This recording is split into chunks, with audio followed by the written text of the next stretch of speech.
اعوذ باللہ من الشیطان الرجیم، بسم اللہ الرحمن الرحیم۔ شروع کرتا ہوں اللہ کے نام سے جو تمام جہانوں کا مالک ہے۔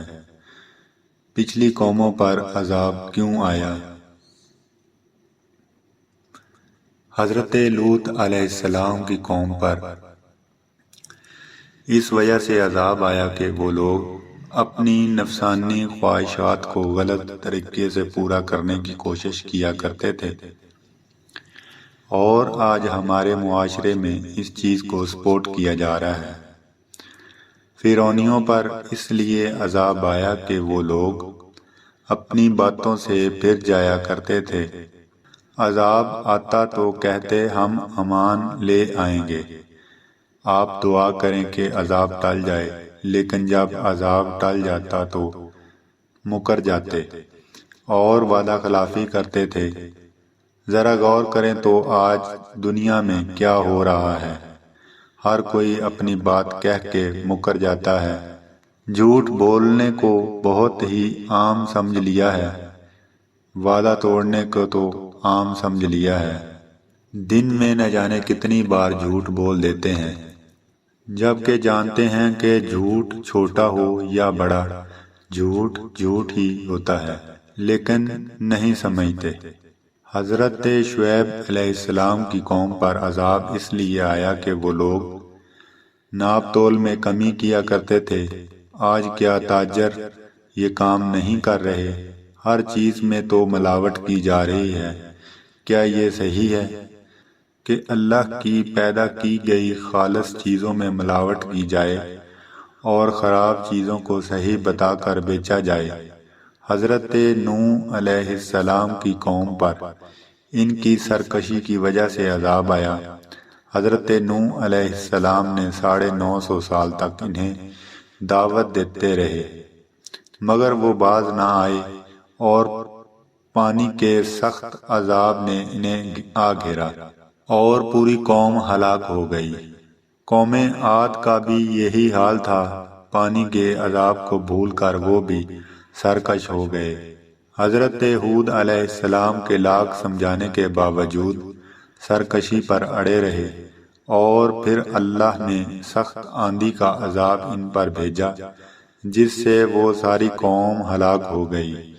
اور پھر اس کے بعد قوم سمود وجود میں آئی، اور پھر وہ لوگ بھی اپنی سرکشی پر اتنے آگے نکل گئے کہ اللہ نے جو انہیں پتھروں کو تراشنے کا ہنر دے رکھا تھا، اسی سے وہ لوگ بتوں کو تراشنے لگے اور بھول گئے کہ قوم عاد اور اس سے پہلی قوموں کا کیا حشر ہوا تھا۔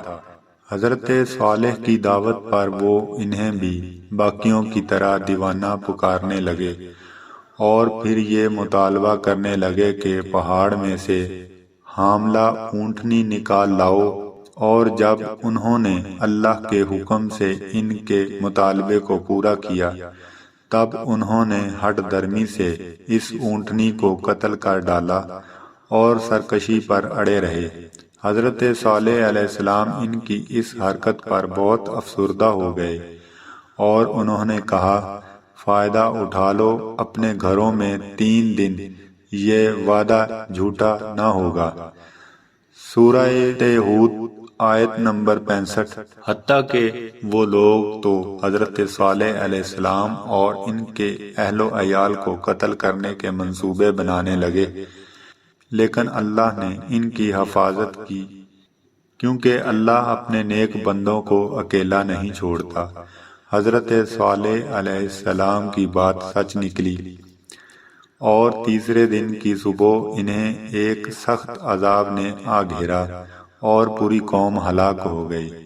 ذرا اپنے آس پاس نگاہ دوڑائیں اور دیکھیں کیا ہمارے آس پاس موجود لوگ سرکش نہیں ہوتے جا رہے اور اپنے مفاد کے لیے دوسروں کو نقصان نہیں پہنچا رہے، اللہ تعالیٰ کی دی گئی نعمتوں کا غلط فائدہ نہیں اٹھا رہے، اسلامی ریاست میں کھلے عام کیا شراب نہیں پی جا رہی، حتیٰ کہ اب تو ڈراموں میں شراب دکھائی جا رہی ہے۔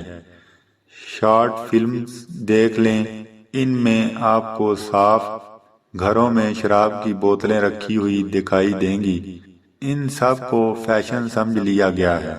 مسلمان ہو کر وہ سارے کام کر رہے ہیں جو ایک مسلمان کو زیب نہیں دیتے۔ آج دنیا میں کھلے عام سود کے لیے کاروبار کیے جا رہے ہیں، جبکہ سود تو اللہ سے کھلی جنگ ہے نا۔ لوگ پھر بھی باز نہیں آ رہے، اللہ تعالیٰ سے جنگ کر رہے ہیں۔ یہ لوگ اپنی عقل کھو بیٹھے ہیں۔ کیا بھول گئے قارون اپنے خزانے سمیت زمین میں دفن کر دیا گیا؟ لیکن کچھ لوگ آج بھی زکوٰۃ نہیں دیتے، آج بھی یہی خیال رکھتے ہیں کہ زکوٰۃ دینے سے ہمارے مال میں کمی آ جائے گی۔ آج کیا نہیں ہو رہا دنیا میں، سب کچھ تو ہو رہا ہے۔ اس کے بعد ہم اگر اللہ سے شکایت کریں تو پھر افسوس ہے، کیونکہ شکوہ تو اللہ تعالیٰ کا بنتا ہے کہ اس کی اتنی نعمتوں کے باوجود ہم شکر نہیں کرتے، اس کے بلانے پر ہم لبیک نہیں کہتے۔ ہم دنیا میں اتنے کھو چکے ہیں کہ بھول بیٹھے ہیں دنیا بنانے والے رب کو۔ ہر کوئی دنیا کی رنگینیوں میں کھویا چلا جا رہا ہے، اپنے رب کی بجائے اپنے سب سے بڑے دشمن شیطان کو خوش کیا جا رہا ہے، جبکہ ہمارے سامنے تو پچھلی قوموں کا سارا حال واضح ہے۔ اگر اس کے بعد بھی ہم کچھ سبق حاصل نہ کریں تو افسوس ہے۔ سب کچھ جانتے بوجھتے ہم وہی کام کر رہے ہیں جس کے لیے منع کیا گیا۔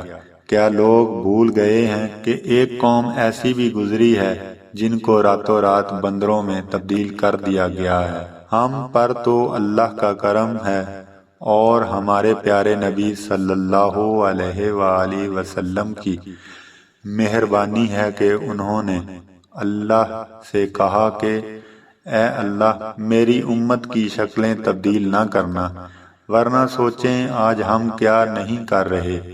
آج دنیا میں ہر وہ کام ہو رہا ہے جس کی وجہ سے پوری کی پوری قومیں تباہ کر دی گئیں۔ اگر اس کے باوجود ہم باز نہیں آتے تو پھر ہم خود پر ظلم کر رہے ہیں، اور ظالم کو اللہ معاف نہیں کرتا۔ دعا ہے رب ذوالجلال ہمارے گناہ معاف فرمائے۔